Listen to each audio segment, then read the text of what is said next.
No program is complete without some kind of drama, natya or natak. To win everyone's heart, we have to perform a truly heart-touching performance. And for that, I would like to call our Vidyalaya drama team on the stage. Enjoy the performance.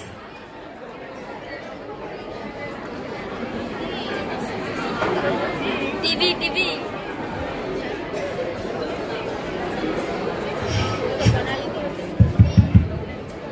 নমস্কার, শুভ সন্ধ্যা। আজকের এই বিশেষ সন্ধি আমরা মঞ্চস্থ করতে চলেছি তবু দূর আকাশে, এমন একটি নাট্য যা আমাদের সমাজের এক ধূসর, যা আমরা দেখেও দেখি না, শুনেও শুনি না, প্রতিনিয়ত এড়িয়ে চলি।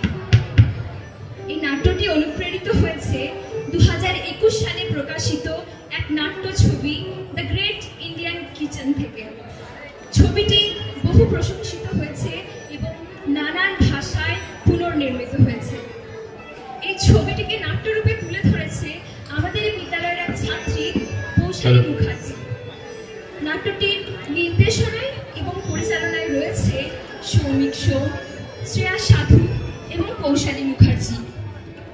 আবহ সঙ্গীত পরিচালনায় রয়েছে পলাশ মণ্ডল। নাট্যটির আরও নানান চরিত্রে রয়েছে বাতিক শিল্পী স্বাধীন চেতনার জয়িত্রীর চরিত্রে রয়েছে পৌশালী মুখার্জি, ডাক্তার ছেলে দেবাশিসের চরিত্রে রয়েছে সৌমিক সোম, সমাজের গণ্ডিবদ্ধ নারীদের চরিত্রে রয়েছে শ্রেয়া সাধু এবং অঙ্কিতা নন্দী, সমাজের গণ্ডিবদ্ধতা অতিক্রম করতে না পারা এক বাবার চরিত্রে রয়েছে সূর্য সোমপাল, পুরুষতান্ত্রিক সমাজে বিশ্বাসী এক বাবার চরিত্রে রয়েছে প্রীতম নো এবং জয়িত্রীর ছাত্রছাত্রীদের চরিত্রে রয়েছে টিঙ্কু মণ্ডল, দেবার্পণ ঘোষ, ঐস্মিতা গড়াই এবং মামুন বাউরি। যাই হোক, নাটকটি এক ঝলক দেখলে মনে হতে পারে যে এইরকম ধরনের একটি নাট্য বিদ্যালয়ে কেন, এর সার্থকতা কোথায়? যদি সার্থকতা জানতে হয় তাহলে আমাদের একবার নাটকটি দেখে নিতে হবে। তো চলুন শুরু করা যাক তবু দূর আকাশে।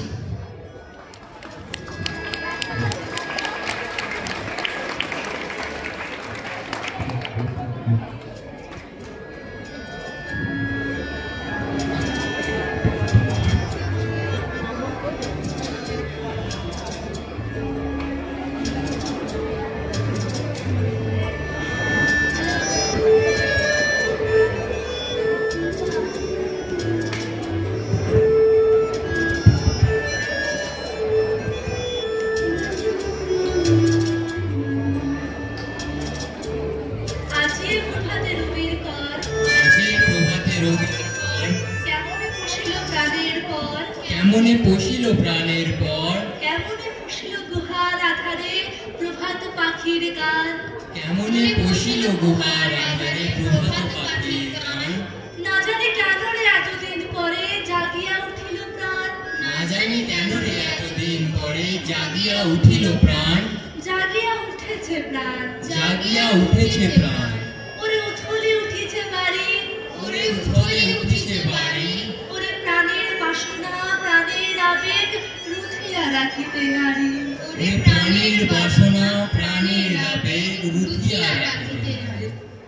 এই হলো তোদের আজকের কবিতা। বলতো কবিতাটার নাম কি? নির্ঝরের স্বপ্নভঙ্গ। কার লেখা? কবিগুরু রবীন্দ্রনাথ ঠাকুরের দ্বারা লেখা। ঠিক বলেছিস। কবিগুরু রবীন্দ্রনাথ ঠাকুরের নির্ঝরের স্বপ্নভঙ্গর প্রথম স্তম্ভটি হলো এটি। দিদি, পরের অংশটি একটু শুনিয়েছেন, আমাদের বুঝতে সুবিধা হতো। শুনবি? বেশ। থর থর করি কাঁপিছে ভূধর, শিরাশি পড়িছে খসে, ফুলিয়া ফুলিয়া ফেরিল সলিল, গরজে উঠেছে দারুণ রোষে। হেথায় হেথায় পাগলের প্রায়, খুঁড়িয়া খুঁড়িয়া বাঁকিয়া বেড়ায়, বাহিরেতে যাই দেখিতে না পাই, কোথায় কারার দ্বার। এতটাই শোন, পরেরটা শুনলে গুলিয়ে যেতে পারে।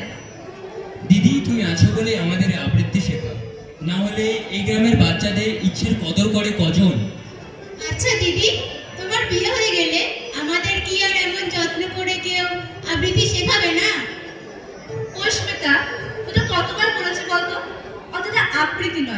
আবৃত্তি। আর শিক্ষা তো দানের বস্তু নয়, আমি ধারক মাত্র। তোরা চাইলে এখন অনেক বড় আবৃত্তিকার হয়ে উঠবি। আচ্ছা, 12টা বাজলো, আজকের মতো ক্লাস শেষ। পরের দিন কিন্তু এর প্রথম স্তম্ভ আমার মুখস্থ চাই। দিদি তাহলে আজ আমরা আসি।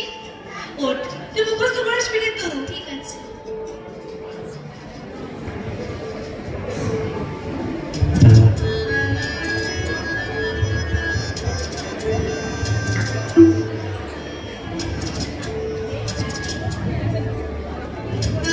আসুন আসুন, আপনিও আসুন, আসুন আসুন, বসুন। নমস্কার নমস্কার। নমস্কার। এটা ধরুন। আরে এটার কি দরকার ছিল? আসুন আসুন, আপনাদের পায়ে ধুলোয় এই গরিবের বাড়ি পবিত্র করুন। বসুন বসুন বসুন বসুন।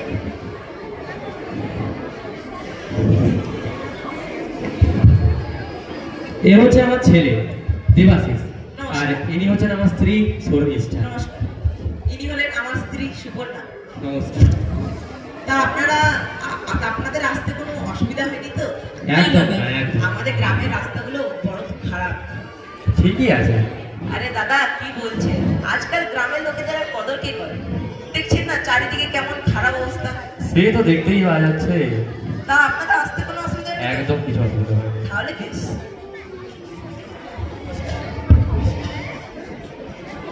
তাহলে কই জল মিষ্টি নিয়ে আসো। তা আমাদের চাষবাস তাহলে আজকালকার দিনে কেমন চলছে?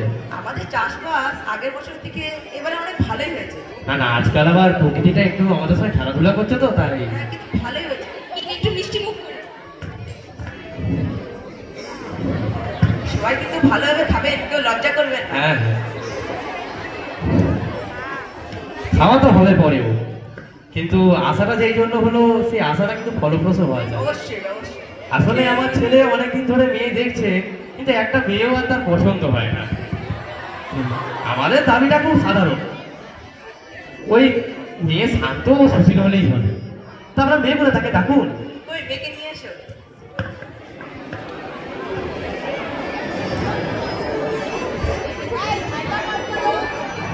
এসো মা এসো।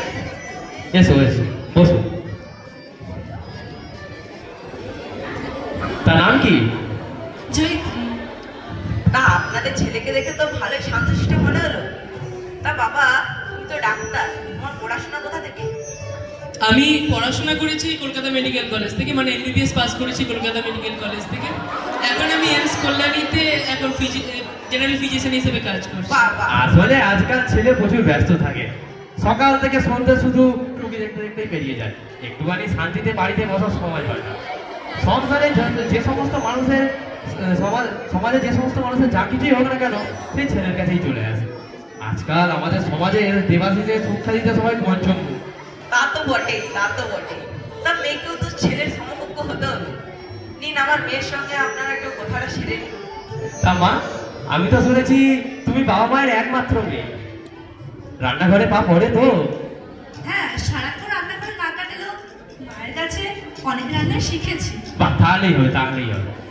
আসলে আমাদের পরিবারটা খুবই খাদ্য রসিক। এই যেমন আমার স্ত্রীকে দেখো, ইনি হচ্ছেন ইকোনমিক্সের পিএইচডি, অথচ রান্নাঘরে খুঁটিনাটি পর্যন্ত জানে। আমাদের আবার সবাই খাবার যে স্বাদ সেটা আবার আলাদা আলাদা। আমার ছেলের যেমন ঝালটা একটু বেশি পছন্দ, আমার ওই সুগারের জন্য টক ঝালটা খেতে হয়, না চাইলেও খেতে হয়। আর আমার স্ত্রীর আবার ওনার নিজের পছন্দ, মিষ্টিটাই ভালো লাগে। কি গো, তাই তো নাকি? তা তো বটেই। তাছাড়া পরিবারের চাহিদা অনুযায়ী নিজেকে মানিয়ে নেওয়াই তো হচ্ছে স্ত্রীলোকের ধর্ম। আমার এক মেয়ে রয়েছে, যাকে আমি বিদেশে ইঞ্জিনিয়ারের সাথে বিয়ে দিয়েছি। তাকেও আমি একই শিক্ষাতেই বড় করেছি। জামাইয়ের একটা স্লিম মেয়ে পছন্দ, তাই সে এরোবিক্সের ক্লাসও জয়েন করেছে। আমার মেয়ে কিন্তু ছোটবেলা থেকেই আবৃত্তিটাকে খুব গুরুত্ব দেয়। ছোটবেলায় স্কুলে বাংলা ভাষায় সবার সেরা ছিল। আমার জন্য ছোটবেলা থেকেই বাংলাটায় প্রচুর কাঁচা।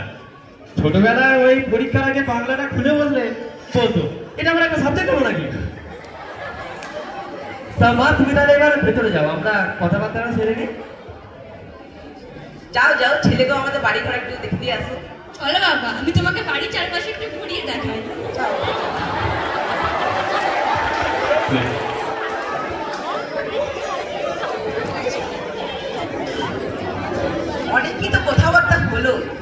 এবার আসল কথাটা বলা যায়। হ্যাঁ, দাবি দেওয়ার কথাটা তো এই ফাঁকে সেরে নিতে হবে।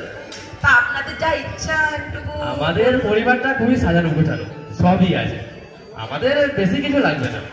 আসলে ওই আমার ছেলের বাড়ি থেকে হসপিটাল আর হসপিটাল থেকে বাড়ি আসাটা যাওয়াটা একটু অসুবিধা হয়।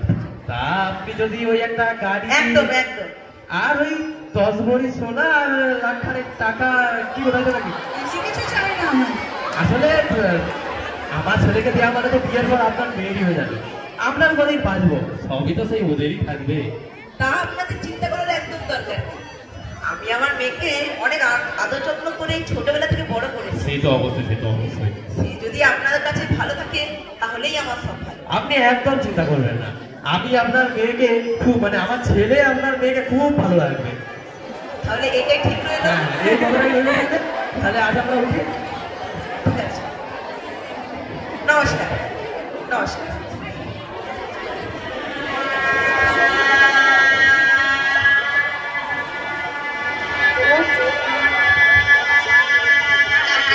ছেলেদের বাড়িতে পছন্দ হলো তো?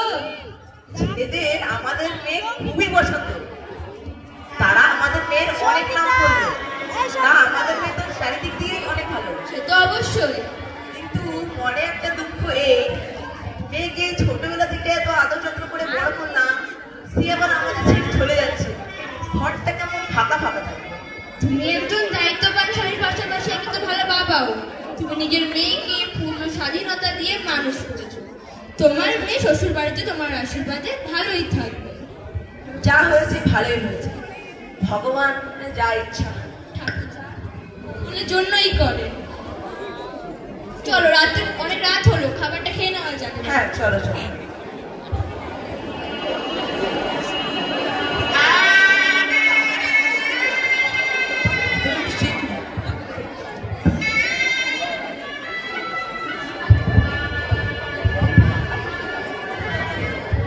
ওই গো, এসো এসো, এদিকে এসো।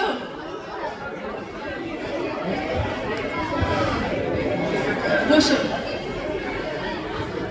তা নতুন ঘর বাড়ি কেমন লাগছে? বেশ ভালো। আজ থেকে তো এই বাড়ি তোমারও। এসো পরিচয় করি দিই।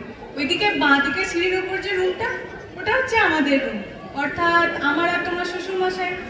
আর উল্টো দিকের রুমটা, ওটা হচ্ছে বাবুর রুম। আর এই যে হচ্ছে আমাদের রান্নাঘর, এখানেই আমাদের বেশিরভাগ সময়টা কেটে যায়। আসলে এই বাড়ির লোকেরা না গ্রাইন্ডারে পেস্ট করা মশলা ঠিক পছন্দ করেন না, তাতে নাকি ঠিক পেস্ট হয় না আর স্বাদও খুলে না। আর তাছাড়া বাবু আর তার বাবা হয়েছে একই ধাঁচের মানুষ। পান থেকে চুন খসলেই বাড়ি মাথায় তোলার মতো অবস্থা।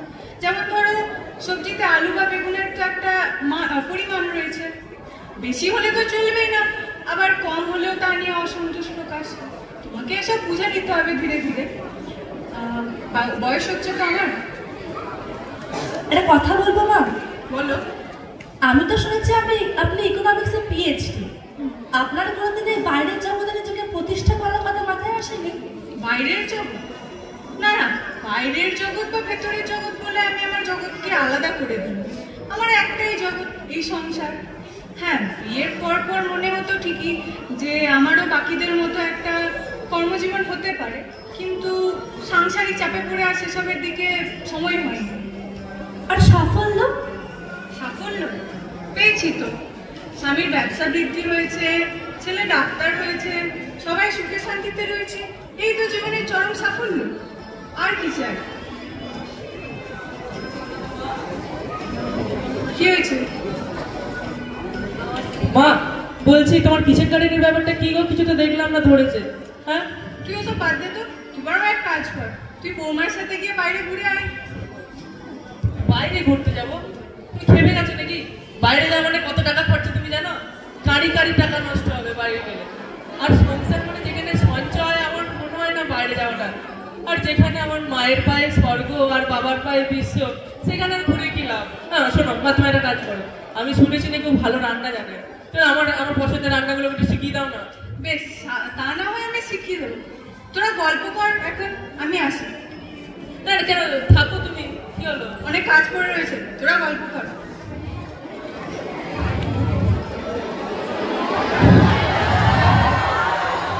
আপনি বলছি এখন এলেন হসপিটাল থেকে? কেমন